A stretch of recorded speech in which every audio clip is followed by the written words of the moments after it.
رمضان المبارک میں بہت سارے لواطے کے واقعات سامنے آ رہے ہیں. وہ طبقہ جو ہے وہ مذہبی طبقہ ہے. کوئی حافظ قرآن ہے، کوئی قاری ہے، کوئی خطیب ہے مسجد کا، کوئی جمعے کا امامت کرانے والا ہے، اور بڑے بڑے نام مفتیان کرام بھی اس میں شامل ہے. اب جس طرح سے مرزا محمد علی نے ان کے جو ہے وہ مکمل تاریخ کھول کر اس نے آج بیان کر دیا کہ کیوں ایک جو ہے وہ دوسرا جو ہے مولانا آتا ہے، ملا آتا ہے، اس کی دفاع کرتا ہے، کیونکہ ان سب کو ایک دوسرے کے سارے خباثتوں کا پتہ ہے، اس قاری کو اس قاری کا پتہ ہے. رمضان المبارک میں بہت سارے لواطے کے واقعات سامنے آ رہے ہیں، جس سے جو سیکولر طبقہ ہے، جو لبرل طبقہ ہے، جو اسلام اگینسٹ طبقہ ہے، جو مولویوں سے نفرت کرنے والے طبقہ ہے، ان کو بہت زیادہ موقع ملا ہے.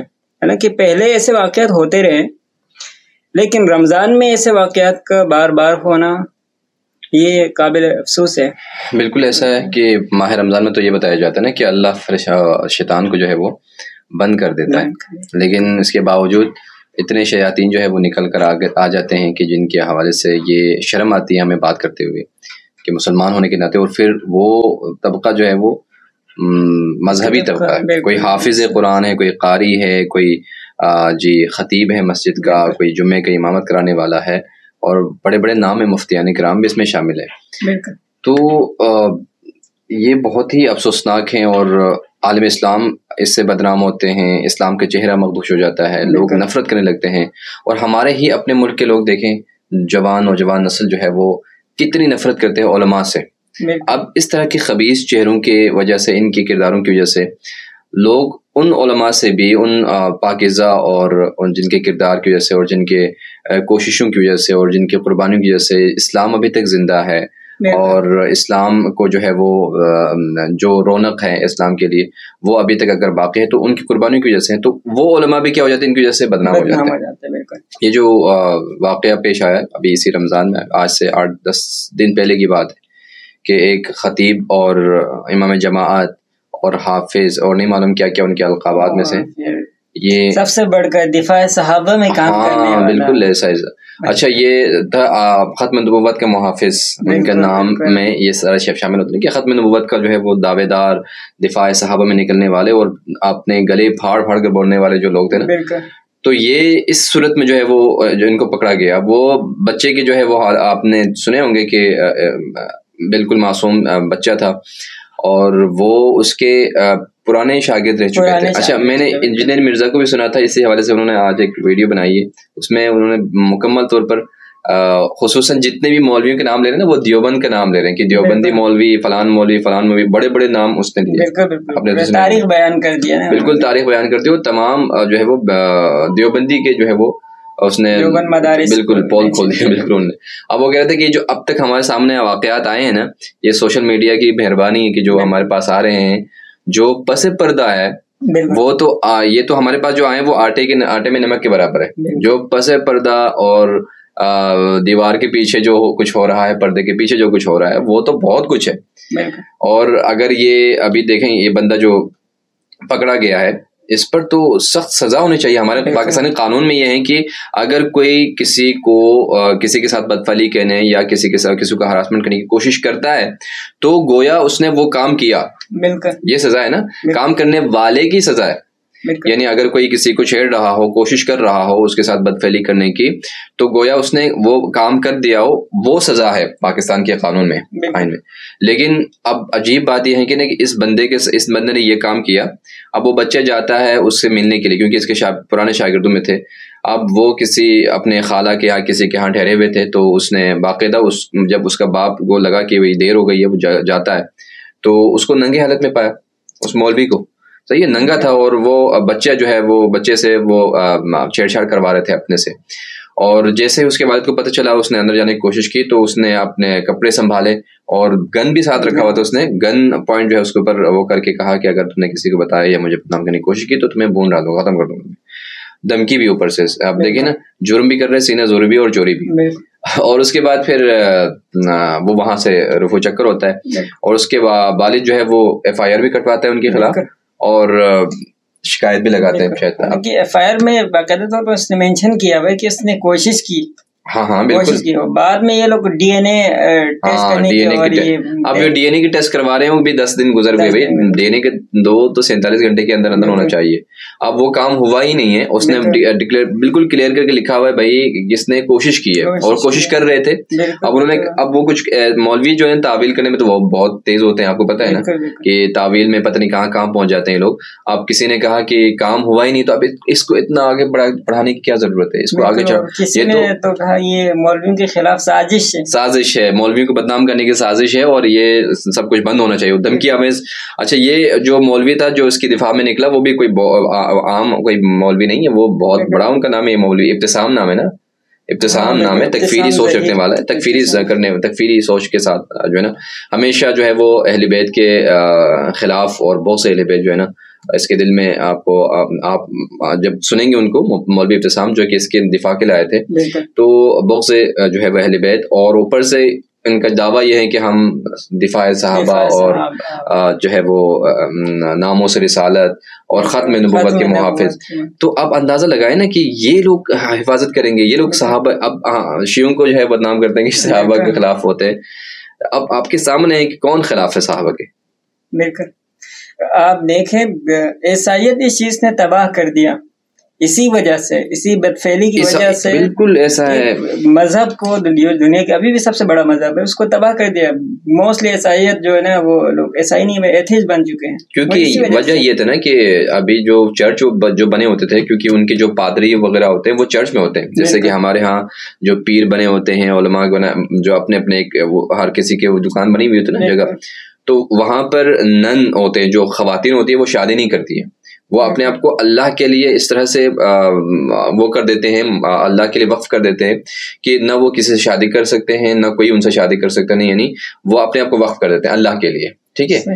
اب کیا ہوا کہ وہاں پر کیمرے نصب ہوتے ہیں اور سیکورٹی کے لیے بہت ساری جگہوں پر انہوں نے کیمرے نصب کیے ہوئے تھے جن کا ان کو پتہ نہیں تھا. اور بعد میں پتہ چل گیا کہ بھائی یہ جو پاپس حضرت ہیں جو خود شادی نہیں کیے ہوئے ہوتے, یا نن جو ہے وہ شادی شدہ نہیں ہوتے, وہ لڑکیاں جوان لڑکیاں ہوتی ہیں, تو وہ انہی کے ساتھ جو ہے وہ زنا کر رہے ہوتے ہیں. ٹھیک ہے نا, ان کے ساتھ جو انہوں نے وہ کیا وہ سب کچھ. تو اب انہوں نے ویڈیو نکال کے سامنے رکھ دیا, لوگوں کے سامنے رکھ دیا کہ حقیقت ہے کہ جو کچھ ہو رہا ہے ہمیں کچھ دکھایا جاتا ہے, ہمیں کوئی ان کے پارسائی اور ان کے جو ہے وہ سب کچھ دکھایا جاتا ہے, تقدس اور یہ سب کچھ ہے, دین کے لیے کر رہے ہیں, قربانی کر رہے ہیں, لیکن یہ دین کے لیے کچھ نہیں کر رہے ہیں, اپنے آپ کے لیے سب کچھ کر رہے ہیں اپنے خواہشات. انہوں نے تو سب کچھ رکھ دیا سامنے, ٹھیک ہے, تاکہ لوگوں کو پتہ چل جائے حقیقت کیا ہے. اسی طرح سے یہاں پر بھی ہونا چاہیے کہ جو اس طرح کے واقعات ہوتے ہیں وہ پبلک میں رکھنا چاہیے, اور نہ صرف کہ واقعات رکھے, وہ واقعات تو ہمارے سامنے آ گیا نا کسی صورت, لیکن اب یہاں پر جو سزا دینے والے ادارے ہیں ان کو ایکٹیو ہونے کی ضرورت ہے. اب اس طرح کے لوگوں کا اگر ان کی معافی ملے گی, اگر ان کو چھوڑ دیا جائے گا, تو آپ میں دیکھیں گے کہ معاشرے میں کوئی جو ہے وہ بچہ سالم نہیں ہوگا, کوئی کسی پر جو ہے کسی قاری پر, کسی حافظ پر, کسی عالم پر جو ہے وہ نہیں کرے گا. اور یہ پہلا واقعہ تو نہیں ہے. بالکل آپ خود حالیہ دنوں میں دیکھیں آپ کتنے واقعات سامنے آئے ہیں, یعنی رمضان مبارک کے اندر نا, رمضان مبارک جیسے مہینے میں اس طرح کے واقعات کا پیش آنا تو مطلب شرم سے ڈوب جانے کا مقام ہے. عام بندہ کرے تب بھی بالکل اس کے لیے سخت سزا ہونی چاہیے. جب یہ ایک اتھارٹی یہ کام کر رہے ہیں تو ان کو کوئی معافی کی گنجائش نہیں ہونی چاہیے, بالکل نہیں ہونی چاہیے. اور یہ جو سزا ہونی چاہیے وہ سر عام ہونے چاہیے سزا, یعنی اس طرح سے سزا ہونی چاہیے کہ عبرت بنے, یہ عبرت بنے, اور باقی تمام لوگوں کے لیے عبرت بنے جو یہ کام کرنا چاہتے ہیں اور جو کر رہے ہیں ان سب کے لیے عبرت بنے. لیکن جس طرح سے مرزا محمد علی نے ان کے جو ہے وہ مکمل تاریخ کھول کر اس نے آج بیان کر دیا کہ کیوں ایک جو ہے وہ دوسرا جو ہے مولانا آتا ہے, ملا آتا ہے, اس کی دفاع کرتا ہے, کیونکہ ان سب کو ایک دوسرے کے سارے خباصتوں کا پتہ ہے. اس قاری کو اس قاری کا پتہ ہے, اگر یہ بول دیں گے تو یہ اس کے پول کھول دیں گے, تو وہ اس کے دفاع میں آ کر بول دیتے ہیں. یہاں تک کہ ان کی دفاع میں آ کر کہا گیا, جیسے آپ نے ابھی کہا نا کہ ان کے ساتھ سازش ہو رہی ہے, اور کسی نے ایک اور ویڈیو انہوں نے کلپ دکھائی ہے, اس میں بتایا گیا ہے اچھا وہ دفاع کر رہا ہے اس مولوی کا, ملے کا, جس نے بچے کے ساتھ بدفعلی کی ہے, اس سے کہہ رہا ہے کہ اس کے بارے میں کہہ رہا ہے کہ بچے کے اندر وہ خباثت موجود تھی, اس نے مولوی کو بدنام کر دیا. یعنی بچہ جو ہے وہ اس گندی عادت میں مبتلا تھے, اس نے مولوی کی نیت کو خراب کر دیا اور بار بار ادھر ادھر کر کے مولوی کو ابھارا, اور وہ انسان ہے آخر وہ اس سے خطا ہو جاتی ہے, اس نے وہ کر دیا, تو اب وہ مولوی کی غلطی نہیں ہے, اس کی غلطی ہے. اب یہ بات آتی ہے نا کہ بار بار مولوی, علماء, یہ وہ, اب اس سے کس کو نقصان ہو رہا ہے؟ پورے اسلام کو نقصان ہو رہا ہے. پورا اسلام کا چہرہ جو ہے وہ خراب ہو رہا ہے. اس طرح کی خباثتوں کو جب تک یہ ختم نہیں ہوں گے مکمل طور پر، یہ خطرناک وبا ہے ہمارے اس میں کہ جن کی وجہ سے ہمارے جوان بچے بچیاں جو ہے وہ باقاعدہ طور پر اللہ سے ہی دور ہو رہے ہیں، دین سے ہی وہ بدزن ہو رہے ہیں، علماء سے بدزن ہو رہے ہیں، اتنے نفرت کرتے ہیں علماء سے، ان کے ساتھ بیٹھنا جو ہے پسند نہیں کرتے، ان کی بات سننا پسند نہیں کرتے. یہاں تک کہ یہ بھی میں شکایت کروں گا اس کے توسط سے، ہمارے ٹی وی کے چینل کے توسط سے، کہ علماء کو بہت حساس لیا جاتا ہے نا. جیسے بھی کوئی عالم اس طرح کو کریں تو اچھا، سوشل میڈیا پر یہ بھی ہے کہ اگر کوئی نیگیٹو چیز ہو نا تو اس کو کتنا اچھالا جاتا ہے، جنگل میں آگ کی طرح جو ہے وہ پھیل جاتی ہے. کوئی اچھا کام کرے تو اس کو بہت ہی کم جو ہے وہ رسپانس ملتا ہے اور آگے پھیلایا جاتا ہے. تو اس چینل کی طرف سے میں بتانا چاہوں گا کہ مثلا اگر کوئی ڈاکٹر غلط کام کرتا ہے اس کو پکڑا جاتا ہے تو یہ نہیں بتایا جاتا کہ ڈاکٹروں نے یہ کام کیا، بلکہ اس کا نام بتایا جاتا ہے فلاں ہاسپٹل میں اس بندے نے یہ کام کیا، اور وہ اتنے زیادہ بالکل اتنے لوگ تو وہ بڑھ چڑھ کر دیکھتے بھی نہیں ہیں. اگر کوئی انجینئر کام اس طرح کا کام ہوتا ہے، کوئی اسکول یا کالج کے پروفیسر کا یہ کام ہوتا ہے. ابھی دیکھیں نا حالیہ اس میں لاہور میں کتنے اسلامی کالج جو ہے وہ اس کا جو پرنسپل تھا داڑھی اتنی تھی، وہ کتنے لڑکیوں کو ریپ کر چکے تھے، کتنے لڑکیوں کو جو ہے وہ ہراسمنٹ جو کر چکے تھے. اب اس کا تو صرف نام آئے نا پروفیسر فلان فلان آگے، لیکن جب ایک ملا کرتا ہے یا حافظ کرتا ہے تو پورے ملاؤں کو پورے آپ علماء تو یہ کرتے ہیں، آپ تم تو ملاؤں کا کام تو یہی ہے. صحیح نا. تو یہ نہیں ہونا چاہیے. جس نے کام کیا اس کا نام لگاؤ اور اس کا کردار سامنے لاؤ اور اس کے جو ہے اس کا خاتمہ ہونا چاہیے، اس کو سزا ہونی چاہیے، سخت ترین سزا ہونی چاہیے. اچھا، یہ کیا وجہ ہے کہ زیادہ تر دیوبند مدارس میں یہ چیز ہوتا ہے، اور خصوصاً تکفیری سوچ رکھنے والوں کے مدارس میں ایسے واقعات بار بار پیش آتے ہیں؟ اصل وجہ میں آپ کو اگر بتا دوں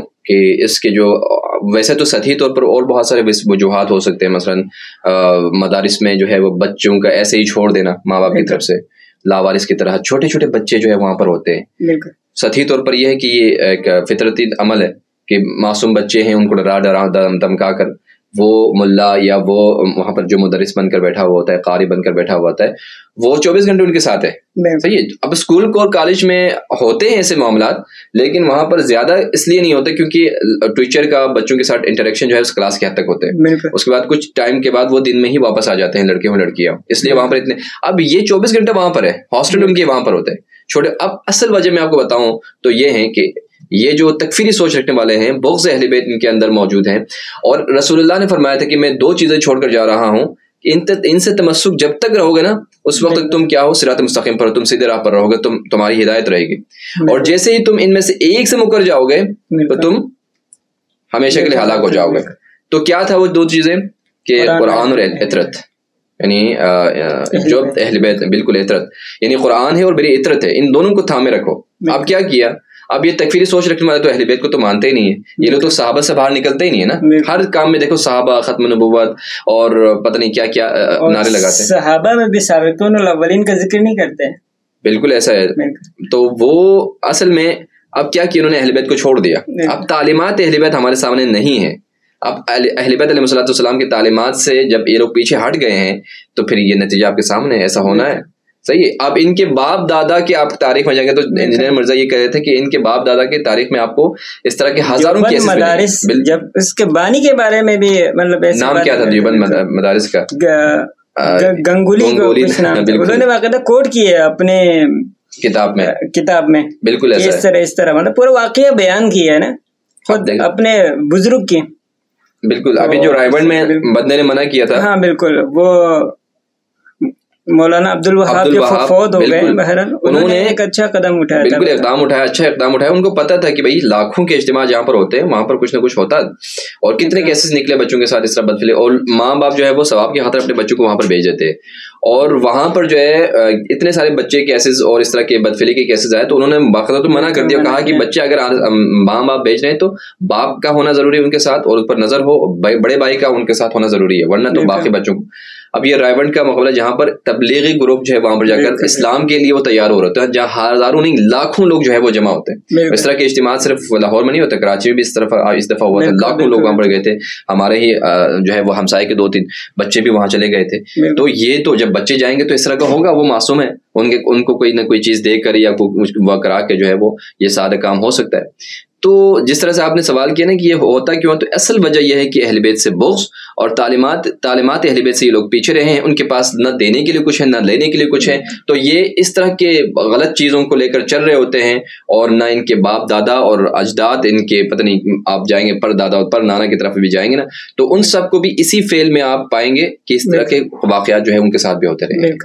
اصل وجہ تعلیمات اہل بیت سے اور بغض اہل بیت ہونے کی وجہ سے، بالکل ایسا ہے۔ تو ہم یہ کہنا چاہیں گے جو لوگ ہمیں سن رہے ہیں، ہو سکتا ہے کہ ہم سے اختلاف بھی کر سکتے ہیں، ہو سکتا ہے کہ وہ مثلا مولانا ابتسام اور دیوبند کے طبقے سے تعلق رکھتے ہوں اور ان کے ساتھ دلی وابستگی ہو، لیکن ہم ان سے ایک دفعہ کہنا چاہتے ہیں کہ خدا را اہل بیت علیہ الصلوۃ والسلام کی تعلیمات کو پڑھنے کی کوشش کریں، اور آپ خود جاننے کی کوشش کریں کہ اہل بیت نے ہمارے لیے کیا تعلیمات ہے۔ آپ دیکھیں شیعہ کسی بھی ایک فرد کو آپ ثابت کر کے دکھائیں، آپ آج تک جہاں پر سوشل میڈیا بھرا ہوا ہے کہ فلاں مدرسے کے حافظ، شیعہ مدرسے سے کوئی کسی حافظ کو، کسی طالب علم کو آپ پکڑ کر دکھائیں بھائی اس نے یہ کام کیا ہے، کیوں؟ شیعوں سے اگر کیوں نہیں ہوتا؟ کیونکہ اہل بیت علیہ الصلوۃ والسلام کے تعلیمات سے وہ مستفیض ہو رہے ہیں، صحیح ہے۔ اور دوسری ایک اور یہ بات بھی ہے کہ جب آیت اللہ خمینی سے کسی نے کہا کہ کسی طالب علم نے چوری کی ہے، امام خمینی کو ان کے مدرسے میں جب وہ وہاں پر مدرس تھے اور تدریس کر رہے تھے، ان سے کہا کہ کسی طالب علم نے چوری کی، تو آپ غصہ ہوئے، آپ نے کہا کہ طالب علم چوری نہیں کرتا، بلکہ چور طالب علم بن کر جو ہے طالب علم کے اندر آ کے بیٹھ گیا ہے، ٹھیک ہے۔ تو جو لوگ جن کے گھروں میں بچوں کے ساتھ یہ ریپ کا واقعہ یا ہراسمنٹ کے واقعہ آتے ہیں کہ مولوی نے بچے کے ساتھ یہ کرتے ہوئے پکڑا گیا، اس لیے پکڑا گیا، تو یہ ہمارے اپنی تو غلطیاں ہیں، ماں باپ کی اپنی غلطیاں ہیں کہ آپ کو قرآن کا کچھ پتہ ہی نہیں ہے، جس کی وجہ سے آپ ہر داڑھی والے کے اوپر اعتبار کر کے اپنے بٹھا لیتے ہیں تاکہ ابھی اردو اور انگلش اور اردو ٹیچر کے جب آپ انتخاب کرتے ہیں تو آپ خود سامنے ہوتے ہیں، آپ پڑھے ہوتے ہیں، آپ پڑھے لکھے ہوتے ہیں، آپ کو اندازہ ہو جاتا ہے کہ یہ پڑھانے والا ہے یا نہیں، یہ اس یعنی سبجیکٹ کے لیے وہ سزاوار ہے یا نہیں ہے، تو آپ اس پر اعتبار کر لیتے ہیں، اگر صحیح نہیں پڑھاتا تو اس کو فارغ کر دیتے، لیکن مولوی کو تو آپ فارغ نہیں کر سکتے کیونکہ اس نے ٹوپی پہنی ہوئی ہے، وہ آپ کے نزدیک تو یہ 1 انچ کے جو ہے داڑھی، ایک بالش کی داڑھی ہونی چاہیے اور ٹوپی ہونی چاہیے اور شکل جو ہے اس سے وہ پتہ چلنا ہوتا ہے کہ یہ اسلامی کوئی بندہ ہے، لیکن آپ کو پتہ نہیں ہے۔ اب وہ جیسے پڑھاتا ہے، کیسے پڑھاتا ہے، آپ نے خود کبھی زندگی میں نہ قرآن پڑھا ہے، نہ آپ نے پڑھانے کی کوشش کی ہے، نہ آپ نے تجوید دیکھا ہے، تجوید کا مطلب آپ کو پتہ ہے، کچھ بھی پتہ نہیں ہے۔ اب وہ آ کے بسم اللہ الرحمن الرحیم اور صلوات پڑھ رہے، ہاتھ میں تسبیح لے کر بیٹھے، تو آپ کو لگا کہ وہ مولوی ہے، اور کل کو کیا پتہ کہ وہ کسی جگہ سے دھتکار دیا گیا تھا، وہ کوئی مجرم تھا، اس نے داڑھی رکھی، اس کے لیے کیا ہے ٹوپی پہنی، اس کو قرآن پڑھانا آتا ہے، اس نے آ کے پڑھا لیا اور اس نے وہ کام کا انجام دے دیا۔ اس کے بعد کیا ہوتا ہے، آپ آ کر سوال کرتے ہیں کہ بھائی ملاؤں نے یہ کام کیا، سارے ملاؤں کو پھر آپ بدنام کر دیتے ہیں۔ بہرحال ایسے واقعات افسوسناک ہے، اور خصوصاً ایسے واقعات روکنے کے لیے حکومت کو اور ریاست کو جو ہے نا حرکت میں آنے کی ضرورت ہے بہت زیادہ۔ اب یہ کام جو ہے نا اب رکنے والا نہیں ہے، سوشل میڈیا کے تھرو سے بہت کچھ سامنے والا ہے، اب جب تک ان کو سزا نہیں ملے گی یہ کام جو ہے وہ ہوتا رہے گا۔ اور جو مدارس جن مدارس میں معصوم اور نابالغ بچوں کو داخلہ دیتے ہیں نا وہ بند کر لیں، یہ ضروری ہے۔ ہمارے شیعوں میں یہ ہے کہ ہمارے ہاں کم سے کم بچے کو میٹرک کرنا ہونا، یعنی اس کا میٹرک کا ہونا ضروری ہے۔ جب میٹرک کب تک ہوتا ہے 14-15 سال لگ جاتے ہیں اس میں، 15 سال یعنی یہاں تک یہ بھی چھوٹا، اگر میں کہوں گا تو کم سے کم جو ہے وہ جب تک FA BA نہ کرے تو اسلامی تعلیم کی طرف آنا ہی نہیں چاہیے، کیونکہ ایک مضبوط ذہن کے ساتھ جب آ جاتے ہیں تو وہ بالکل سیکیور بھی رہے گا، اس کو پتہ بھی ہوتا ہے اس کے ساتھ جو، اور خود آواز بھی اٹھا سکتا ہے اگر اس کے ساتھ کچھ اس طرح سے غلطیاں ہو تو حکومت کو چاہیے کہ اسے مدارس کو بند کیا جائے، کہ جہاں پر اس طرح کے چھوٹے بچوں کے ساتھ وہ لوگ کیا کرتے ہیں کہ ان کا استعمال کرتے ہیں، اور اس کے بعد نہ فقط یہ، اگر آپ کہیں کو یہ جو لواطت کے جو وہ ہیں وہ ہوتے رہیں گے، وہ تو آتے رہیں گے ان کی طرف سے، لیکن یہ جو بم دھماکے میں جن بچوں کو ان کے برین واش کرتے ہیں، اور جب یہ سب بھی انہی مدارس سے تو ہو رہے ہیں، بالکل یہ سب بھی تو ان کی تربیت کرتا ہے۔ اب آپ کیا اندازہ کر سکتے ہیں کہ یہ ملک و قوم کو کیا دیں گے؟ صحیح، تکفیری سوچ، یہ اس طرح کے کام کر کے خود مسلمان باقیوں کو یہ کافر قرار دیتے ہیں، باقیوں کو یہ اسلام سے خارج قرار دیتے ہیں۔ وما علینا الا البلاغ۔